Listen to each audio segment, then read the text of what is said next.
أعوذ بالله من الشيطان الرجيم. بسم الله الرحمن الرحيم. السلام علیکم ورحمۃ اللہ وبرکاتہ۔ سورہ طہ آیت نمبر 24 سے 36، 24 نمبر آیت۔ ان الحمد للہ والصلاة والسلام علی رسول اللہ اما بعد۔ اعوذ باللہ السمیع العلیم من الشیطان الرجیم من ہمزہ ونفخہ ونفثہ۔ اذهب إلى فرعون إنه طغى قال رب اشرح لي صدري ويسر لي أمري واحلل عقدة من لساني يفقهوا قولي واجعل لي وزيرا من أهلي هارون أخي اشدد به أزري وأشركه في أمري كي نسبحك كثيرا ونذكرك كثيرا إنك كنت بنا بصيرا قال قد أوتيت سؤلك يا موسى۔ اللہ رب العزت نے حضرت موسیٰ علیہ السلام کو مدین سے مصر واپس آتے وقت رستے میں نبوت و رسالت کی ذمہ داری سونپ دی، اور اس کے ساتھ دو بڑے معجزات فوری طور پہ عطا کر دیے۔ ایک عصا جو بوقت ضرورت سام بن جاتا تھا، اور ایک ید بیضا سفید روشن ہاتھ۔ اس کے بعد اللہ رب العزت نے حضرت موسیٰ علیہ السلام کو جس بڑے مقصد کے لیے تیار کیا تھا، بچپن میں ان کی حفاظت بھی فرمائی تھی۔ فرعون قتل کر دیتا تھا بنی اسرائیل کے بچوں کو۔ اللہ پاک نے حضرت موسیٰ علیہ السلام کی والدہ کو ساری تدبیریں سکھا دی تھی کہ کس طرح تم نے اس بچے کی حفاظت کرنی ہے، کیونکہ یہ بچہ کوئی معمولی بچہ نہیں ہے۔ اس کو بڑا ہو کر ہم نے اس دور کے سب سے بڑے فرعون، سب سے بڑے سرکش اور باغی کے مقابلے میں کھڑا کرنا، اور یہیں سے محاورہ بنانا کہ ہر فرعون کے لیے ایک موسیٰ بھی ہوا کرتا ہے۔ تو اللہ رب العزت نے پھر موسیٰ علیہ السلام کو سب سے پہلی اور سب سے بڑی ذمہ داری جو سونپی وہ یہ تھی کہ آپ کو فرعون کے پاس جانا، فرعون کے دربار میں جا کر آپ کو کلمہ توحید اور کلمہ حق بلند کرنا ہے۔ بچپن ہی سے موسیٰ علیہ السلام بھی اس کی سرکشی، بغاوت سے اور اس کی فرعونیت سے واقف تھے۔ فرعون اگرچہ اس کا نام تھا، جو بھی مصر کا بادشاہ ہوتا تھا اس کا لقب ہوتا تھا فرعون، یہ اس کا ذاتی نام نہیں تھا، اس کا لقب ہوتا تھا۔ اور بھی کئی فرعون گزرے، لیکن اس کی سرکشی اور بغاوت اس قدر زیادہ تھی کہ یہ لفظ ہی آہستہ آہستہ ظالم، جابر اور باغی قسم کے لوگوں کے لیے استعمال ہونے لگا۔ حالانکہ فی نفسی ہی بذات خود یہ لفظ کوئی برا نہیں تھا، جیسے حبشہ کے بادشاہ کو نجاشی کہتے ہیں، یہ اس کا کوئی ذاتی نام نہیں، جیسے کسرا اور جیسے کیسر روم کے بادشاہ کو کیسر کہتے تھے، کسرا ایران کے بادشاہ کو کہتے تھے، یہ اس دور میں لقب ہوتے تھے ان سٹیٹس اور ان ریاستوں کے بادشاہوں۔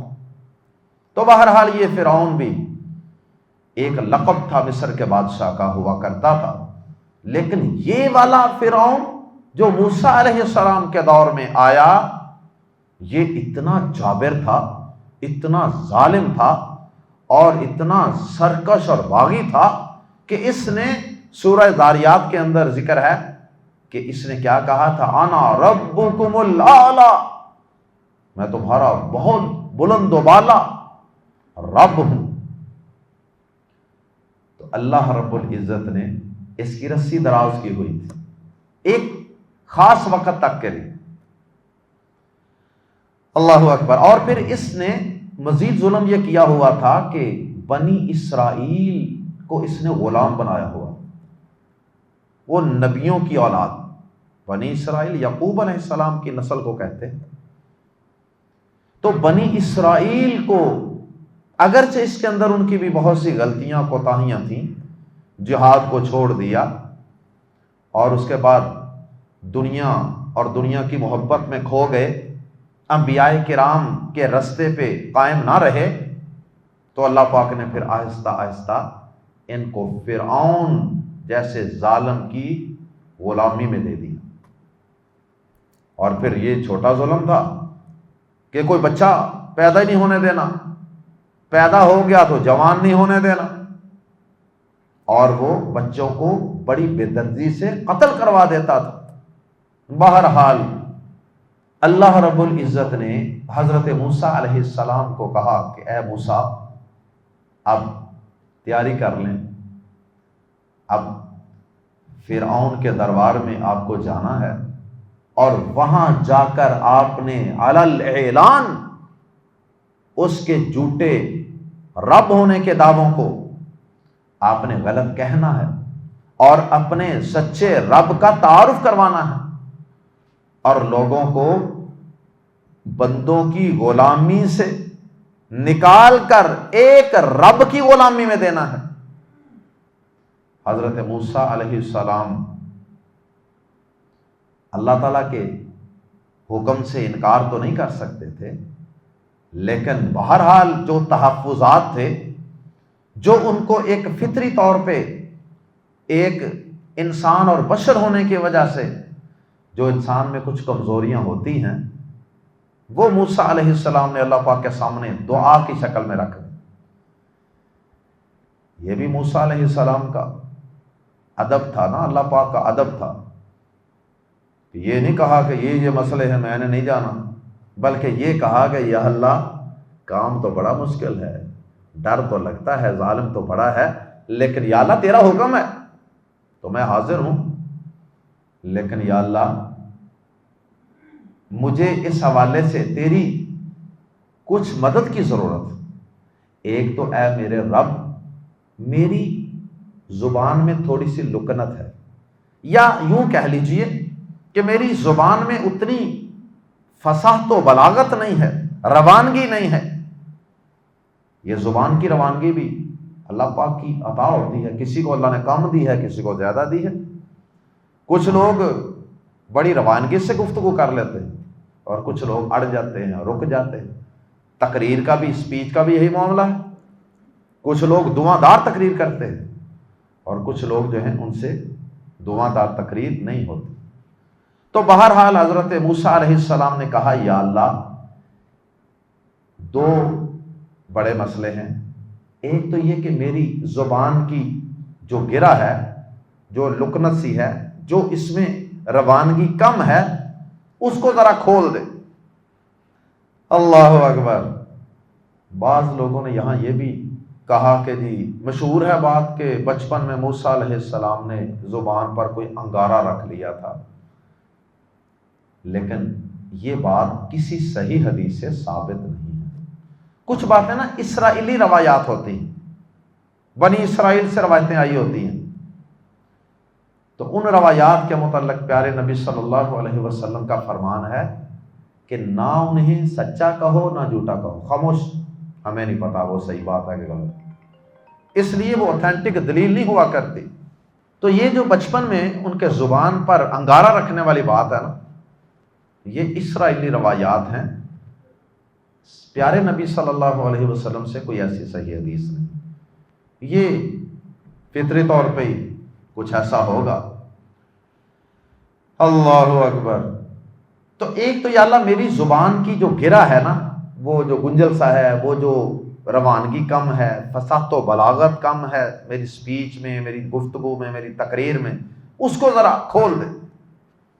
اور دوسرا یا اللہ یہ جو ذمہ داری نبوت و رسالت کی تو مجھے دے رہا ہے، ساری انسانیت کی طرف تیرا پیغام پہنچانا، اور پھر بطور خاص اتنے بڑے ظالم بادشاہ کے ساتھ ٹکر لینا، یہ یا اللہ اس سے ذرا میرے سینے پر ایک بوجھ سا پڑ رہا، میرے دل پر ایک بوجھ سا پڑ رہا، تو یا اللہ مجھے اس بوجھ سے نکال دے، اس بوجھ کو اتار دے، میرے سینے کو ریلیکس کر دے، میرے سینے کو ایکسپینڈ کر دے، کھول دے، تاکہ میرے اندر وہ ہمت اور پامردی اور وہ صبر و استقامت پیدا ہو جائے جو اس ذمہ داری کو ادا کرنے کے لیے ضروری ہے۔ اللہ اکبر۔ یہ دو دعائیں موسیٰ علیہ السلام نے کی، اور اس کے بعد پھر تیسری دعا اللہ پاک سے یہ کی کہ یا اللہ ایک اور کام میرے لیے مزید آسانی پیدا کر دے، مجھے اپنی اس اتنی بڑی ذمہ داری کی ادائیگی کے لیے مجھے ایک اسسٹنٹ، مجھے ایک منسٹر، ایک اسسٹنٹ، میرے خاندان میں سے ہی میرا بھائی ہارون موجود ہے، اسے آپ میرا اس سلسلے میں معاون و مددگار مقرر کر دیں۔ اللہ رب العزت نے حضرت موسیٰ علیہ السلام کی تینوں دعائیں ہی قبول فرمائی، زبان کی کچھ گرہ بھی کھول دی، اور اس کے بعد آپ پورے قرآن مجید میں جہاں بھی حضرت موسیٰ علیہ السلام کا فرعون کے دربار میں گفتگو کرنے کا تذکرہ ہے نا، جادوگروں کی موجودگی میں اور جتنے بھی معاملات ہیں، اس میں قرآن مجید میں حضرت موسیٰ علیہ السلام کے گفتگو کرنے کا ذکر ہے، حضرت ہارون علیہ السلام کے تقریر کرنے کا، واز کرنے کا کوئی ذکر نہیں۔ اس کا مطلب ہے کہ اللہ پاک نے ان کی زبان میں ایسی روانگی، فصاحت و بلاغت پیدا کر دی تھی کہ اس کے بعد وہ گفتگو کر سکتے تھے، وقت کے بڑے فرعون کو للکار سکتے تھے۔ تو پھر یہ ہارون علیہ السلام کس لیے تھے؟ یقیناً یہ بھی دعوت و تبلیغ کی ذمہ داری ادا کرتے ہوں، بلکہ اللہ پاک نے صرف معاون مقرر نہیں کیا، اللہ پاک نے اس سے بھی آگے کام کر دیا کہ صرف معاون و مددگار ہی مقرر نہیں کیا، بلکہ ان کو نبوت بھی عطا فرما دی۔ جاؤ، ایک ہی وقت میں ایک ہی گھر سے 2 نبی مقرر کیے جاتے ہیں۔ تو ظاہر اتنی بڑی انسانیت، اتنی بڑی اسٹیٹ، کہیں ہارون علیہ السلام تبلیغ کرتے ہوں گے، کہیں موسیٰ علیہ السلام کرتے ہوں گے، لیکن جو بڑا کوئی ایونٹ ہوتا ہوگا، جیسے فرعون سے مناظرہ ہے، جادوگروں سے مناظرہ ہے، تو ایسے موقع پہ دونوں بھائی جاتے ہوں گے، لیکن آگے جو متکلم ہوں گے، جو بات کرنے والے ہوں گے، وہ موسیٰ علیہ السلام ہوں گے۔ اللہ اکبر۔ اور ویسے بھی اللہ پاک نے ہر نبی کو کوئی نہ کوئی اس کا حواری، کوئی نہ کوئی اس نبی کا اسسٹنٹ، معاون، مددگار ضرور عطا فرمائے، کسی نہ کسی انداز میں۔ ہمارے پیارے نبی جناب محمد الرسول اللہ صلی اللہ علیہ وسلم کو اللہ پاک نے ابو بکر صدیق رضی اللہ تعالیٰ عنہ عطا فرما دی۔ ابو بکر صدیق آپ کے دست راست تھے، اور یہی وجہ ہے کہ ابتدا میں ہی آپ کی نبوت و رسالت کے آغاز ہی میں بہت سے مرد مسلمان ہوئے تو کس کی تبلیغ سے ہوئے تھے؟ ابو بکر صدیق رضی اللہ تعالیٰ عنہ، اور پھر یہی آپ کے یار غار بنے۔ اب ہجرت کے اندر دیکھیں نا، اس سفر میں اگر آپ اکیلے ہوتے، اکیلا کہتے ہیں نا کہ ایک ایک کی ہوں تے ایک ایک یارہ، ہاں جی، تے یارہ نال بہارا، اللہ اکبر۔ اب اکیلے آپ ہجرت کا سفر کرتے تو کتنی مشکل ہوتی، اور کہاں آپ کے ساتھ ابو بکر صدیق رضی اللہ تعالیٰ عنہ جیسا با وفا ساتھی، معاون، مددگار، دوست، اگر غار ثور میں اللہ اکبر آپس میں گفتگو، اب کیا بنے گا، اب کیا کریں گے؟ لا تحزن ان اللہ معنا، غم نہیں کرنا، اللہ ہمارے ساتھ ہے۔ تو اللہ پاک نے حضرت ہارون جو حضرت موسیٰ کے بھائی تھے ان کو معاون و مددگار اور اسسٹنٹ ہی نہیں بنایا بلکہ نبی بنا دیا۔ یہ بھی اللہ کا فضل ہوا، اللہ اکبر۔ حضرت عائشہ رضی اللہ تعالی عنہا ایک دفعہ عمرے پہ جا رہی تھی، تو رستے میں کہیں انہوں نے کچھ عرابیوں، کچھ دیہاتیوں کے ہاں پڑاؤ کیا، سٹے کیا، تو وہاں کچھ لوگ آپس میں باتیں کر رہے تھے۔ ایک کہتا ہے دوسروں کو، اچھا بھائی یہ بتاؤ کہ دنیا میں کون سا بھائی ہے، کون سا بھائی ہے دنیا میں جو اپنے بھائی کے لیے سب سے زیادہ مفید ثابت ہوا؟ دوسرے سارے سوچ میں پڑ گئے، سوال بڑا کمال ہے۔ اب آپ کے تو ذہن میں جواب آ گیا نا فوراً، کیونکہ آپ ابھی تفسیر پڑھ رہے ہیں آیات کی، سیاق و سباق آپ کے ذہن میں ہے۔ تو دوسرے بندے سارے لاجواب ہو، سوال کرنے والے نے کہا کہ جواب نہیں آتا، نہیں ذہن میں آ رہا، نہیں یار ہمیں نہیں سمجھ آ رہی، سوال انوکھا صحیح۔ تو اس سوال کرنے والے نے کہا کہ حضرت موسیٰ علیہ السلام اپنے بھائی ہارون علیہ السلام کے لیے سب سے زیادہ اس کائنات میں مفید اور نفع بخش ثابت ہوئے ہیں کہ ان کی دعا سے ان کے بھائی کو نبی اور رسول بنا دیا۔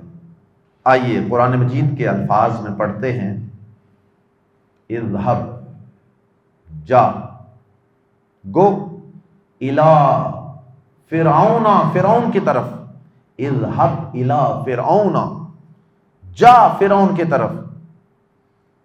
ابھی یہ واحد کے سیغے ہیں، ابھی موسیٰ علیہ السلام کو اکیلے کو غم ہو رہا ہے۔ تھوڑا سے آگے چل کے ہم پڑھیں گے کہ پھر جب ساتھ ہارون علیہ السلام بھی شامل ہو گئے تو پھر اللہ پاک نے کیا کہا؟ اذهبا، دونوں جاؤ، الی فرعون، فرعون کے پاس۔ یہاں اکیلے واحد کا سیغہ، اذهب جا، اور ادب و احترام کے لیے ہم کہہ سکتے ہیں جائیے، الی فرعون، فرعون کی طرف، انہو، بے شک وہ، طغا، سرکش ہو گیا۔ طغا طغیانی ہوتی ہے نا، دریاؤں میں طغیانی آ جاتی ہے، کا مطلب کیا کہ پانی کناروں سے باہر اچھل رہا ہوتا، طغیانی اس کو کہتے ہیں۔ تو جب کوئی بندہ اللہ کی نافرمانی میں اس طرح اچھل اچھل کے باہر آ رہا ہو پانی کی طرح، یعنی بہت زیادہ اللہ کی سرکشی اور بغاوت، اس کو کہتے ہیں طغا۔ انہو طغا، بے شک وہ سرکش ہو گیا ہے۔ قال، اس نے کہا، موسیٰ علیہ السلام نے کہا، یعنی دعا کی، رب اشرح لی، ربی، اے میرے رب، اشرح، کھول دے، لی، میرے لیے، صدری، میرا سینہ، رب اشرح لی صدری، اے میرے رب میرے لیے میرا سینہ کھول دے۔ وہی بات، میرا سینہ کھول دے کا مطلب کہ اس کو ریلیکس کر دے، اس کو ایکسپینڈ کر دے، اس کے اندر ہمت و پابندی اور اس کے اندر استقامت پیدا کر دے۔ اتنی بڑی ذمہ داری کو ادا کرنے کے لیے جتنا بڑا جگرا چاہیے نا، اتنا بڑا جگرا عطا کر دے، یہ مطلب ہے۔ اللہ اکبر، relax for me my breast, رب اشرح لی صدری ویسر لی، اور آسان کر دے، وَيَسِّرْ لِي اور آسان کر دے لی میرے لیے امری میرا کام ease for me my task میرے لیے میرا ٹاسک میرا کام میری ذمہ داری آسان کر. اچھا یہاں پر یہ بات بھی یاد رہے کہ میں اس دعا کو پڑھتے وقت ہر آیت پر رکتا ہوں، لیکن اکثر قرآن مجید جو ہے ان میں یہ جو سرکل ہوتا ہے نا اس کے اوپر لا لکھا ہوتا ہے، تو چھوٹی چھوٹی آیات میں بھی میں ہر آیت پہ رکتا ہوں، حالانکہ انہوں نے لا لکھا ہوتا ہے کا مطلب یہ ہوتا ہے کہ یہاں نہ رکیں، ملا کے پڑھ لیں دونوں آیتوں، لیکن ہم رکتے ہیں. کیوں؟ اس لیے کہ پیارے نبی صلی اللہ علیہ وسلم کے متعلق احادیث میں یہ بات موجود ہے کہ آپ ہر آیت پر وقف کیا کرتے ہیں. اس لیے اس لا کی ہمارے نزدیک کوئی اہمیت نہیں حدیث کے مقابلے میں، سنت کے مقابلے میں. ہاں لا اگر آ جائے کسی آیت کے درمیان میں بھی کی جگہ لا لکھا ہوتا ہے، یہاں نہ رکیں تو ٹھیک ہے وہاں نہ رکیں، وہ اہل زبان کا مشورہ ہے کہ یہاں نہ رکیں. لیکن اہل زبان یا قرات کے یا تجوید کے اصول یا رموز و اوقاف جتنے بھی ہیں نا ان کو ہم مانیں گے، لیکن پہلے حدیث کو مانیں. تو یہاں چونکہ حدیث کے ساتھ یہ ٹکراؤ ہے اس لیے ہم حدیث کو پریفر کرتے ہیں. آئندہ کے لیے یہ بات یاد رکھیے. وَيَسِّرْ لِي أَمْرِي اور آسان کر دے میرے لیے میرا کام، وَحْلُل اور کھول دے، عُقْدَةً گرا، من لسانی میری زبان کی کچھ، من جو ہے نا یہ بعض کے معنی میں، کچھ کے معنی میں، عُقْدَةً من لسانی، ورنہ یہ ہو سکتا تھا یوں ہو سکتا تھا وَحْلُل عُقْدَةَ لسانی، عُقْدَةَ لسانی، من کی ضرورت ہی نہیں تھی درمیان، اس کا ترجمہ ہونا تھا میری زبان کی گرہ کھول دو. لیکن ایسا نہیں کہا، بلکہ کیا کہا؟ من لسانی، میری زبان کی کچھ گرہ کھول دے. بالکل فل کھولنے کی ضرورت نہیں، بہت زیادہ بھی بولنا اللہ کو پسند نہیں نا، تو یا اللہ کچھ کھول دے گا کا مطلب کہ اتنا کو کھولنا ہے کہ جس سے نبوت و رسالت کی ذمہ داری اچھے طریقے سے ادا ہو. بس میں اتنی کو اپنی زبان کی گرہ کھلوانا چاہتا ہوں. یفقہو کہ وہ سمجھ لیں، تفقہ فقہ اسی سے ہے نا سمجھ بوجھ، یفقہو وہ سمجھ لیں قولی میری بات، وہ میری تاکہ وہ میری بات کو سمجھ لیں، بس مقصد یہ. وجعل اور بنا دے لی میرے لیے وزیرن ایک بوجھ بٹانے والا، پار منڈن والا، اس کو وزیر کہتے ہیں، اس کو منسٹر کہتے ہیں، اس کو اسسٹنٹ کہتے ہیں. وجعل لی وزیرن اور میرے لیے بنا دے ایک بوجھ بٹانے والا، ایک مددگار، من اہلی میرے گھر والوں میں سے، میری فیملی میں سے ہی میرا ایک معاون و مددگار بنا دے. اور آگے خود ہی اس کی وضاحت فرما دی، ہارون کو. کیسی محبت ہوگی بھائیوں میں، ورنہ بھائیوں کا تو شریکہ ہی بڑا ہوتا ہے، حسد ہی بڑا ہوتا ہے. کہاں چاہتا ہے کوئی بھائی کہ یہ خیر جو مجھے مل رہی ہے اس کو بھی مل جائے. لیکن یہ دین ہے جو انسان کے اندر محبت، اخوت اور خیر خواہی پیدا کرتا ہے. جب تک دین نہیں نا اتنی دیر تک بھائی کے خون کا پیاسا ہی ہے، حسد کرنے والا ہی ہے. لیکن جب دین آ جائے نا تو پھر انما المؤمنون اخوہ، ایمان والے تو بھائی ایک دوسرے کے معاون، مددگار، ایک دوسرے کے خیر خواہ. اشدد، چونکہ انہوں نے جو آیت کے اوپر لا لکھا ہے تو اس کے مطابق انہوں نے تو آگے ملا دینا ہے. ہارون اخشدد، اخشدد لیکن ہم نے تو رکنا ہے. تو انہوں نے چونکہ آگے ملا دینا تھا اس لیے انہوں نے اشدد کے حمزہ کے اوپر کوئی حرکت لکھی نہیں. لیکن ہم چونکہ نئی آیت سے پڑھ رہے ہیں اس لیے ہم اس کے اوپر حرکت پڑھیں گے. اب اس پہ حرکت کون سی ہے؟ پیش. شدہ یا شدو کا معنی ہوتا ہے باندھ دینا یا مضبوط کرنا. کسی چیز کو جب باندھا جاتا ہے نا وہ مضبوط ہو جاتی ہے. جیسے کوئی گٹھڑی ہوتی ہے نا، اس کو باندھا نہیں جاتا گرا لگا کے، مضبوط ہو جاتی. یا جیسے کمر ہے اس پہ کوئی بیلٹ وغیرہ باندھ دی جاتی ہے نا، کہتے ہیں جی کمر کس لی ہے میں نے، یعنی کمر باندھ لی ہے، اب میری کمر مضبوط ہو گئی، کمر کس لی. یہ اس معنی میں ہے. اشدد باندھ دے یا مضبوط کر دے، بھی اس کے ساتھ. کس کے ساتھ؟ ہارون علیہ السلام. ازری میری پشت یا میری کمر. ازری یہ چھوٹی آ جو ہے نا یہ میں کا معنی دے، یا متکلم اسے کہتے ہیں. وش اشدد بھی ازری اس کے ساتھ میری پشت مضبوط کر دے، اس کے ساتھ میری کمر کس دے. اللہ اکبر.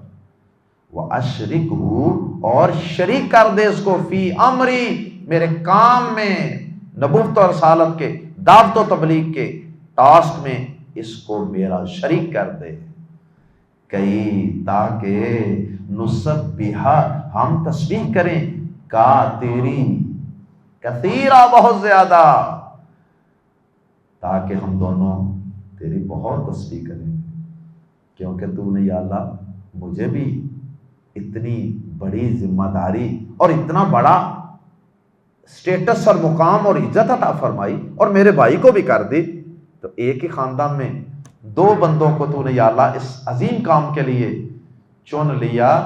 تو چن لے گا نا تو پھر ظاہر ہے کہ ہم تیرے شکرانے کے لیے بہت زیادہ تیری پاکیاں بیان کریں، تاکہ ہم تیرے شکرانے کے لیے تیری بہت زیادہ تسبیح بیان کریں. وَنَذْكُرَكَ اور ہم تیرا ذکر کریں. نذکر ہم تیرا ذکر کریں، ہم ذکر کریں کا تیرا کثیرا بہت زیادہ، اور تجھے بہت زیادہ یاد کریں. اللہ انکا. اب یہ دعا کی جا رہی ہے نا، تو دعا کے اندر اللہ تعالیٰ کی صفات کا واسطہ دیا جا رہا ہے. اللہ تعالیٰ کی صفات کے وسیلے سے دعا کی جا رہی ہے. وہ وسیلہ کیا ہے آگے دیکھیے. دعا میں وسیلہ کچھ چیزوں میں جائز ہے اور کچھ میں جائز نہیں ہے. جس میں وسیلہ ثابت ہے وہ جائز ہے، اور جو وسیلہ جو ذریعہ ثابت نہیں ہے قرآن و حدیث سے وہ جائز نہیں. دعا کے اندر اللہ پاک کے اچھے اچھے ناموں کا وسیلہ دے کے دعا کرنا. یا حیو یا قیوم، یا اول یا آخر، یا رحمان یا رحیم، اے غفور الرحیم ہمیں معاف کر. تو یہ وسیلہ ہی ہے. تو یہ بھی وسیلہ دینے لگے ہیں حضرت موسیٰ علیہ السلام. انکا بے شک تو، کنتا ہمیشہ سے رہا ہے. یہ کانا سے ہے نا، کنتا یہ ماضی استمراری پاس کنٹینیوس سے لے کے آتا ہے چیز کو. کنتا ہمیشہ سے ہے، ہمیشہ سے رہا ہے. بینا ہم کو یا ہمارے حال کو، بصیرا خوب دیکھنے والا. بصیر فعیل کے وزن پہ، علیم قدیر بصیر سب میں مبالغہ. سب کا ترجمہ ایسے کرتے ہیں ہم، بہت زیادہ سننے، بہت زیادہ دیکھنے والا، یا سب کچھ دیکھنے والا، سب کچھ سننے والا. تو اسی طرح خوب دیکھنے والا. بصیرہ کا ترجمہ کریں گے انکا کنت بنا بصیرا، بے شک تو ہمیشہ ہمارے حال کو خوب دیکھنے والا ہے. اللہ اکبر. یہ اس کی صفت ہے نا بصیرہ. یا اللہ تو شروع سے، یعنی جب ہم بچے تھے چھوٹے تھے اس وقت بھی تو ہی ہمیں دیکھ رہا تھا، تو ہی نے ہماری اپنی نگرانی میں ہماری پرورش کی تھی، ہمیں فرعون کے ظلم سے بچایا تھا. تو یا اللہ شروع سے تو ہی ہمارے حال کو دیکھنے والا ہے. تو اب بھی تو ہی ہمارے حالات کو بہتر کر دے، اور میری زبان کی گرہ بھی کھول دے، میرے سینے کو کھلا کر دے اور وسعت پیدا کر دے اور میرے بھائی کو میرا معاون و مددگار بنا دے۔ قال، فرمایا، اللہ پاک نے فرمایا، قد یقیناً، یا بے شک، اوتیتا، تجھے دیا گیا، تجھے عطا کر دیا گیا، سؤلکا، تیرا مانگا ہوا، سؤلکا تیرا سوال یا تیرا مانگا گیا، یا موسیٰ، اے موسیٰ۔ قال قد اوتیت سؤلک یا موسیٰ، اے موسیٰ بے شک تجھے تیری مراد مل گئی ہے، جو تو نے جو کچھ مانگا ہے نا، یہ ساری چیزیں ہم نے قبول کر لی، سارا کچھ تجھے عطا کرتے ہیں، لیکن فرعون کے پاس جانا ہوگا، فرعون کے دربار میں کلمہ حق، کلمہ توحید بلند کرنا ہوگا آپ کو، ہم سارا کچھ آپ کو عطا کریں گے۔ اللہ اکبر، یہ دعا بہت اچھی ہے، سب کو یاد کرنی چاہیے۔ ہر وہ شخص جو اللہ کے دین کی تبلیغ کرنا چاہتا، لوگوں کو توحید سکھانا چاہتا، لوگوں کو قرآن سکھانا چاہتا، لوگوں کو نماز کی طرف بلانا چاہتا، لوگوں کو حکمت کے ساتھ، دانائی کے ساتھ اللہ کے دین کی طرف بلانا چاہتا ہے، ہر اس شخص کو اللہ پاک سے یہ دعا کرتے رہنی چاہیے، رب اشرح لی صدری ویسر لی امری واحلل عقدۃ من لسانی یفقہوا قولی، وآخر دعوانا ان الحمد للہ رب العالمین، سبحانک اللہم وبحمدک، اشہد ان لا الہ الا انت، استغفرک واتوب الیک۔